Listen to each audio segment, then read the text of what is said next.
Hello friends, welcome back to our channel. So இன்றைக்கி நம்ம எந்த ஸ்கீமை பற்றி பார்க்க போகிறோம்னா பிஎம் மித்ரா. ரொம்ப பாப்புலரான ஒரு scheme PM Mitra. So Mitra அப்படின்னா என்னென்னா mega integrated textile region and apparel parks. ஓகேவா? ஸோ இப்படின்னா என்ன அப்படின்றத பார்க்க போகிறோம். ஸோ நம்ம பார்க்கலாம். ஸோ ஃபர்ஸ்ட் இந்த ஸ்கீம் எப்போ லான்ச் பண்ணாங்கன்னா 2021. ஓகேவா? ஸோ இந்த ஸ்கீமுக்கான அவுட்லே பார்த்தோம்னா 4445 crore. ஸோ இதோடைய விஷன் அப்படின்னா என்னென்னா, எதுக்காக இந்த ஸ்கீம் கொண்டு வந்தாங்க அப்படின்னா 5F, அதுதான் இதோடைய விஷன். அதாவது ஸோ பேர்லேயே இருக்குது பாருங்கள், மெகா இன்டகிரேட்டட் அப்படின்ற பேர்லேயே இருக்குது, மெகா இன்டகிரேட்டட் டெக்ஸ்டைல். ஸோ இப்போ மெகா இன்டகிரேட்டட் டெக்ஸ்டைல் அப்படின்னா என்ன அப்படின்னா, ஸோ அதாவது அதை ஃபார்ம்லேருந்து காட்டனை கொண்டு வந்து அதை எக்ஸ்போர்ட் பண்ணுற வரைக்கும், ஸோ டெக்ஸ்டைலாக மாற்றி அதை எக்ஸ்போர்ட் பண்ணுற வரைக்கும் ஒரே இடத்துல எல்லாமே நடக்கணும். ஓகேவா? ஸோ அங்கங்கே, அதாவது இப்போது ஃபார்ம் ஒரு இடத்துல, அங்கேருந்து டிரான்ஸ்போர்ட் பண்ணி மேனுஃபேக்சர் பண்ணுற இடத்துல அதை என்ன பண்ணணும், அடுத்து வீவிங் பண்ணணும். ஸோ அந்த யூனிட்டுக்கு தனியாக இந்த மாதிரி அங்கங்கே கொண்டு போகாமல் எல்லாமே ஒரே இடத்துல இருக்கணும் அப்படின்றதுக்காக தான் இந்த மெகா இன்டகிரேட்டட் அப்படின்ட்டு கொண்டு வந்தாங்க. ஓகேவா? So mega integrated textile region. ஓகேவா? ஸோ அதுதான் இங்கே 5F அப்படின்னா என்னென்னா, ஃபார்ம். ஃபர்ஸ்ட் ஃபார்ம்லேருந்து காட்டன் இது பண்ணுவாங்களா, கல்டிவேட் பண்ணுவாங்க. அதுக்கப்புறம் அதை ஃபைபராக மாற்றுவாங்க. ஓகேவா? அதுக்கப்புறம் அதை ஃபேக்ட்ரிக்கு கொண்டு வந்து அதை என்ன பண்ணுவாங்க, அதை டெக்ஸ்டைலாக மாற்றி அதுக்கப்புறம் அதை என்ன பண்ணுவாங்கன்னா எக்ஸ்போர்ட் பண்ணுவாங்க. ஸோ ஃபாரினுக்கு அனுப்புவாங்க. இதுதான் 5F. ஓகேவா? ஸோ இந்த ஒரு நோக்கத்துக்காக தான் இந்த ஸ்கீம் கொண்டு வந்தது. ஓகேவா? எல்லாமே ஒரே இடத்துல இருக்கணும் அப்படின்றதுக்காக தான். ஓகேவா? நெக்ஸ்ட்டு இதோடைய மெயின் கோல் என்ன, சரி ஏன் எல்லாமே இது மாதிரி இருக்கணும் அப்படின்னு பார்த்தோம் அப்படின்னா, நம்ம டெக்ஸ்டைல்ஸ் அண்ட் எக்ஸ்போர்ட்ஸில் குளோபல் லெவலில் நம்ம இருக்கணும், டாப்பில் இருக்கணும் அப்படின்றதுக்காக நம்ம என்ன பண்ணோம் அப்படின்னா இந்த ஸ்கீமை கொண்டு வந்திருக்கோம். ஓகேவா? ஸோ இதோடைய மெயின் நோக்கமே என்னென்னா, அது குளோபல் லெவலில் நம்ம டெக்ஸ்டைல்ஸில் நான் எப்படி இருக்கணும் அப்படின்னா இம்ப்ரூவ்மெண்ட் இருக்கணும், டாப்பில் இருக்கணும். ரெண்டாவது இதோடைய விஷன் என்ன அப்படின்னு பார்த்தோம்னா 5F அப்படின்னா farm, fibre, factory, fashion, foreign. ஓகேவா? ஸோ இதுதான். இதுக்கு டோட்டல் அவுட்லே எவ்வளோ கொடுக்குறாங்க அப்படின்னா 4445 crore. ஓகேவா? நெக்ஸ்ட்டு இது எந்த மினிஸ்ட்ரி வரும் அப்படின்னா மினிஸ்ட்ரி ஆஃப் டெக்ஸ்டைல்ஸ். ஓகேவா?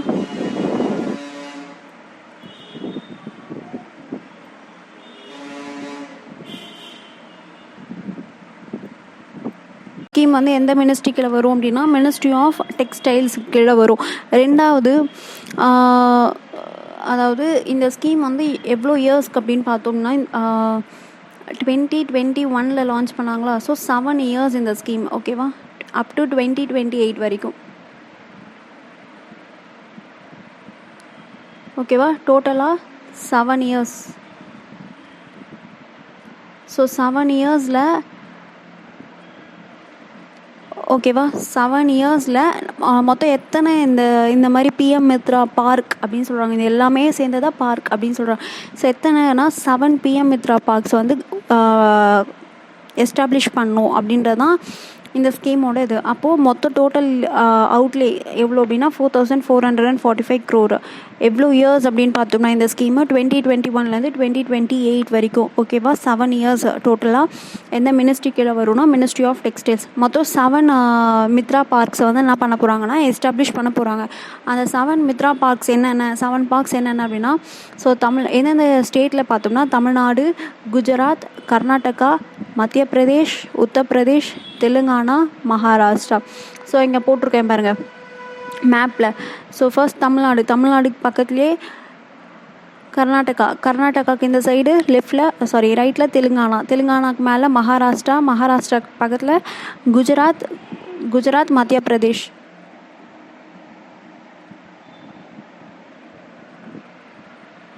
ஓகேவா? மத்திய பிரதேஷ்க்கு மேலே உத்தரப்பிரதேஷ். ஓகேவா? ஸோ அதாவது தமிழ்நாட்டில் எங்கே அப்படின்றதான் இதெல்லாம். விருதுநகர், குஜராத்தில் நாவ்சாரி, கர்நாடகாவில் காலாபுராகி, மத்திய பிரதேஷில் தார், அதுக்கப்புறம் உத்தரப்பிரதேஷில் லக்னோ, தெலுங்கானாவில் வாராங்கால், மகாராஷ்டிராவில் அமராவதி. ஓகேவா?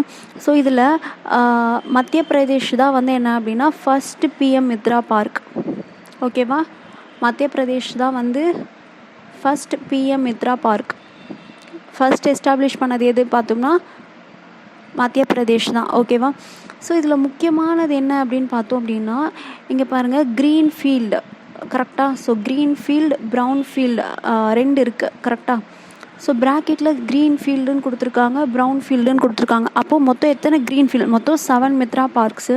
அதை 2ஆக பிரித்தோம் அப்படின்னா green field brown field. So மொத்தம் க்ரீன் ஃபீல்டு எத்தனைன்னு பார்த்தோம்னா 5, ப்ரௌன் ஃபீல்டு எத்தனைன்னு பார்த்தோம்னா 2. ஸோ எது க்ரீன் ஃபீல்டு அப்படின்றத தெரிஞ்சுக்கணும். ஸோ ப்ரௌன் ஃபீல்டை மட்டும் ஞாபகம் வச்சுக்கோங்க. தெலுங்கானா, மகாராஷ்டிரா இது 2 வந்து என்னென்னா ப்ரௌன் ஃபீல்டு, மீதி எல்லாமே க்ரீன் ஃபீல்டு. அதாவது க்ரீன் ஃபீல்டு அப்படின்னா என்னென்னா எல்லாமே அப்போ தான் வந்து இனிஷியேட் பண்ணி ஒன்றா வந்து என்ன பண்ணுவாங்க அப்படின்னா எஸ்டாப்ளிஷ் பண்ணுவாங்க. மேப்லாம் போட்டு எந்த இடத்துல எது கொண்டு வரணும் அப்படின்றத பண்ணுவாங்க. ஓகேவா. பட் ப்ரௌன் ஃபீல்டு அப்படின்னா ஆல்ரெடி இருக்கிற ஒரு இடத்துல அதை என்ன மட்டும் பண்ணுவாங்க அப்படின்னா அதை அதுக்கப்புறம் எக்யூப்மெண்ட்ஸ் இதெல்லாம் வந்து என்ன பண்ணுவாங்க அப்படின்னா அதெல்லாம் மட்டும் இம்ப்ரூவ்மெண்ட் பண்ணுவாங்க, டெவலப் பண்ணுவாங்க. ஆல்ரெடி இருக்கிற இடத்துல பண்ணுறது ப்ரௌன் ஃபீல்டு. புதுசாக எல்லாமே லேண்டு பேஸாக ஸ்டார்ட் பண்ண போகிறாங்க அப்படின்னா, கன்ஸ்ட்ரக்ட் பண்ண போகிறாங்க அப்படின்னா அது க்ரீன் ஃபீல்டு. ஓகேவா. ஸோ ப்ரௌன் ஃபீல்டு அப்படின்னா இப்போது டெக்ஸ்டைல் தானே, ஆல்ரெடி இருக்கிற ஒரு டெக்ஸ்டைல் யூனிட்டில் எந்தெந்த யூனிட்லாம் இல்லையோ அதெல்லாம் மட்டும் எஸ்டாப்ளிஷ் பண்ணுவாங்க. எந்தெந்த எக்யூப்மெண்ட்ஸ் வந்து மாடர்னைஸ் பண்ணுமோ அதெல்லாம் மாடர்னைஸ் பண்ணுவாங்க. ஸோ அந்த மாதிரி பண்ணுறது ப்ரௌன் ஃபீல்டு. ஓகேவா. க்ரீன் ஃபீல்டு ப்ரௌன் ஃபீல்டுனா என்னென்னு புரிஞ்சிருக்கும். ஸோ இதில் எது க்ரீன் ஃபீல்டு எது ப்ரௌன் ஃபீல்டுனா தெலுங்கானாவும் மகாராஷ்டிராவும். ஸோ இது மட்டும் ஞாபகம் வச்சுக்கோங்க. நெக்ஸ்ட்டு இந்த 7 ஸ்டேட்ஸை ஞாபகம் வச்சுக்கோங்க. எந்தெந்த ஸ்டேட்டில் வந்து இந்த பிஎம் மித்ரா பார்க்ஸ் கொண்டு வந்திருக்காங்க அப்படின்றத ஞாபகம் வச்சுக்கோங்க. ஓகேவா. சரி. ஸோ இது தெரிஞ்சிச்சா. நெக்ஸ்ட் என்ன சொல்லியிருக்காங்க? ஓகே, உங்களுடைய நோக்கன்றதை ஃபஸ்ட்டே சொல்லியாச்சு. இன்டகிரேட்டட் டெக்ஸ்டைல் வேல்யூ செயின்ஸ் இதுதான் மெயின்.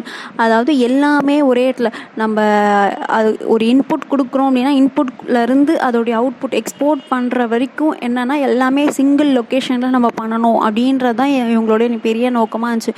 அதுதான் வந்து end to end textile value chain in one location. அப்படின்னா அதை ஃபார்ம்லேருந்து நீங்கள் காட்டன் கொண்டு வரீங்க அப்படின்னா அந்த காட்டனை ஸ்பின் பண்ணி வியூ பண்ணி ப்ராசஸ் பண்ணி எல்லாமே ஒரே லொக்கேஷனில் பண்ணுறது அதுதான் end to end textile value chain. ஓகேவா. அதுதான் பிஎம் மித்ரா பார்க். ஓகேவா. எல்லாமே ஒரே இடத்துல நடக்கும். 2வது இதனால் என்ன நடக்கும்னா லாஜிஸ்டிக் காஸ்ட் வந்து என்ன ஆகும் அப்படின்னா ரெடியூஸ் ஆகும். எல்லாமே ஒரே இடத்துல நடக்கிறதுனால காஸ்ட்டும் நம்மளுக்கு ரெடியூஸ் ஆகும்னு சொல்கிறாங்க. நெக்ஸ்ட்டு இதில் வந்து என்ன பண்ணுவாங்க அப்படின்னா இன்வெஸ்ட்மெண்ட் வந்து எவ்வளோ எக்ஸ்பெக்ட் பண்ணுறாங்கன்னா 70,000. இதில் வந்து 70,000 crores வந்து என்ன சொல்லியிருக்காங்க அப்படின்னா இன்வெஸ்ட்மெண்ட்டை வந்து நடக்கும் அப்படின்னு சொல்லுவாங்க. அதாவது கவர்மெண்ட் வந்து இந்த எஸ்டாப்ளிஷ் பண்ணுறதுக்கு 45 crores 4,445 crores வந்து இது பண்ணுறாங்க, இன்வெஸ்ட் பண்ணுறாங்க. பட் இந்த 70,000 crores என்னன்றதுன்னா ஸோ அதுக்குள்ளே பார்ட்னர்ஷிப் வச்சு ஓகேவா வெளியிலேருந்து பார்ட்னர்ஷிப் வச்சு என்ன பண்ணுறாங்க அப்படின்னா இன்வெஸ்ட்மெண்ட் பண்ணுவாங்க அதுக்கு. ஓகேவா. ஸோ அதுதான் அந்த 70,000 crore அப்படின்றது. ஸோ இதனால் 20 lakhs வந்து என்ன ஆகுது அப்படின்னா டேரெக்டாகவும் இன்டேரக்டாகவும் க்ரியேட் ஆகும். என்ன பண்ணுவாங்க பெரிய பெரிய இன்வெஸ்டர்ஸ் வந்து என்ன பண்ணுவாங்கன்னா இன்வெஸ்ட்மெண்ட் பண்ணுவாங்க அப்படின்னு சொல்லியிருக்காங்க. நெக்ஸ்ட் வந்து லாஜிஸ்டிக் காஸ்ட் வந்து ரெடியூஸ் ஆகும் அப்படின்னு சொல்லியிருக்காங்க. ஸோ இதெல்லாம் வந்து ஒரு மெயின் அப்ஜெக்டிவ். ஓகேவா. நெக்ஸ்ட்டு ஸோ இப்போ கவர்மெண்ட் எவ்வளோ ஃபண்ட் அப்படின்றத ஒரு எஸ்பிவி அப்படின்னா என்னென்னா ஸ்பெஷல் பர்பஸ் வெஹிக்கிள். இப்போ நம்ம பிஎம் மித்ரான்றது எதுக்காக மட்டும் டெக்ஸ்டைலுக்காக மட்டும்தான். ஸோ அதுதான் ஏதோ ஒரு ப்ராஜெக்ட் மட்டும்தான். நம்ம இதில் டெக்ஸ்டைலுக்காக மட்டும்தான் பண்ணுறோம். அதுதான் ஸ்பெஷல் பர்பஸ் வெஹிக்கிள். ஓகேவா. ஸோ இதில் சென்ட்ரல் கவர்மெண்ட் வந்து எவ்வளோ ஷேர் கொடுக்குறாங்க அப்படின்னா 49%, ஸ்டேட் கவர்மெண்ட் வந்து 51%. ஓகேவா. ஃபண்டு. நெக்ஸ்ட்டு டிசிஎஸ் அப்படின்னா என்னென்னா டெவலப்மெண்ட் கேபிட்டல் சப்போர்ட். அந்த பார்க்கை எஸ்டாப்ளிஷ் பண்ணுறதுக்கு ஒரு கேபிட்டல் இன்வெஸ்ட்மெண்ட் இருக்கணும் இல்லையா. அது க்ரீன் ஃபீல்டாக இருந்தால் 800 crore கொடுக்குறாங்க, ப்ரௌன் ஃபீல்டாக இருந்தால் 500 crore கொடுக்குறாங்க. ஓகேவா. நெக்ஸ்ட்டு சிஐஎஸ் அப்படின்னா என்னென்னா இன்சென்டிவ். அதுக்கு அடுத்து ஃபர்தராக வந்து இன்சென்டிவ். ஓகேவா. காம்படிட்டிவ்னஸ் இன்சென்டிவ் சப்போர்ட் வந்து ஒரு பார்க்குக்கு 300 crores வந்து கொடுக்குறாங்க. ஓகேவா. ஸோ இப்போ ஃபர்ஸ்ட் வந்து நீங்கள் அந்த 800 crore க்ரீன் ஃபீல்டாக இருந்தால் டிசிஎஸில் வந்து என்னென்னா அந்த பார்க்கை எஸ்டாப்ளிஷ் பண்ணுறதுக்கான அமௌண்ட்டு. ஓகேவா. இது சிஐஎஸ் 300 என்னென்னா நீங்கள் ஃபர்ஸ்ட் மேனுஃபேக்சர் ஸ்டார்ட் பண்ணணும் அப்படின்னா அதுக்கு ஒரு இன்வெஸ்ட்மெண்ட் தேவைப்படும் இல்லையா. அந்த இது தான் வந்து என்னென்னா இந்த 300 crore எல்லா பார்க்குக்குமே என்ன பண்ணுறாங்க 300 crore தராங்க. ஓகேவா. அந்த இயர்லி ஸ்டேஜ் ஸ்டார்ட் பண்ணுறதுக்காக அந்த 300 crore. இந்த 800 crore 500 crore எதுக்காக அப்படின்னு பார்த்தோம் அப்படின்னா அந்த மற்ற எல்லா இதுக்காகவும் ஸோ ரோடு, பவர், வாட்டர் இதெல்லாம் வந்து தேவைப்படும் இல்லையா? ஸோ இதுக்காக ஒரு கேபிட்டல் சப்போர்ட் தான் வந்து கொடுக்குறாங்க. ஓகேவா? நெக்ஸ்ட்டு ஸோ இந்த பிஎம் மித்ரா பார்க் இதனால் என்ன இம்பேக்ட் வரும் அப்படின்னா, ஸோ நம்மளோட ஃபர்ஸ்ட் மேக் இன் இண்டியா அந்த ஒரு கோல் இருக்கு இல்லையா?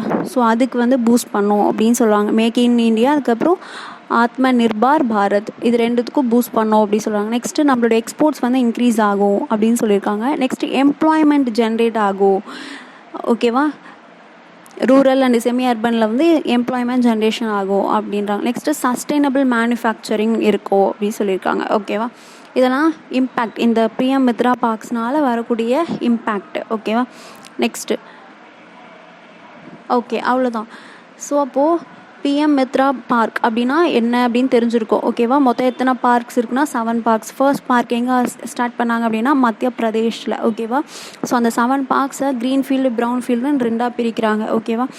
க்ரீன் ஃபீல்ட்னா என்னன்னு தெரியும், ப்ரௌன் ஃபீல்ட்னா என்னன்னு தெரியும். மொத்தம் எத்தனை இயர்ஸ்க்கு இந்த ஸ்கீம் அப்படின்னா 2021 2028 7 இயர்ஸில் வந்து இந்த 7 மித்ரா பார்க்ஸையும் எஸ்டாப்ளிஷ் பண்ணி ரன் பண்ணோம் அப்படின்றது தான் அவங்களுடைய எய்ம். ஸோ டோட்டல் அவுட்லே வந்து 4445 crore. நெக்ஸ்ட்டு இதில் எவ்வளோ இன்வெஸ்ட்மெண்ட்ஸ் வந்து இருக்கும் அப்படின்னு எக்ஸ்பெக்ட் பண்ணுறாங்கன்னா 70,000 crores.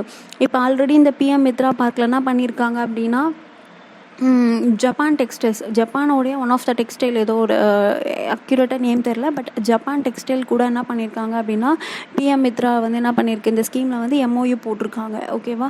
சரி, ஓகே. இந்த ஸ்கீம் வந்து புரிஞ்சிருக்கோன்னு நினைக்கிறேன். ஓகேவா? சரி, ஓகே. Thank you all.